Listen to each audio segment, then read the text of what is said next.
امریکہ اسرائیل کے ساتھ مل کر ایران کے خلاف جنگ میں کود پڑا۔ 6 امریکی بیٹو بمبار طیاروں کے ایرانی نیوکلیئر سائٹس پر حملے۔ امریکی بمبار طیاروں نے حملوں میں 6 بنکر بسٹر بموں کا استعمال کیا۔ فردو جوری تنصیبات پر تقریباً 30 ٹن دھماکہ خیز مواد گرایا گیا۔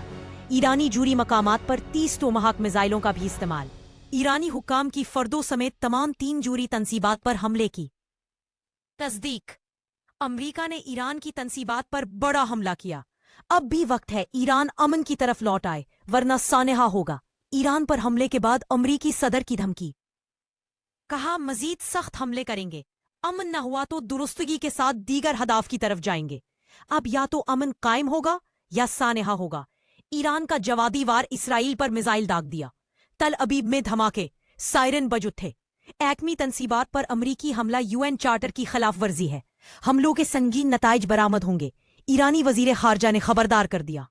عباس عراقچی نے کہا امریکی حملے اشتعال انگیز ہیں، ایران اپنے مفادات اور عوام کے دفاع کے لیے جوابی کارروائی کا حق رکھتا ہے۔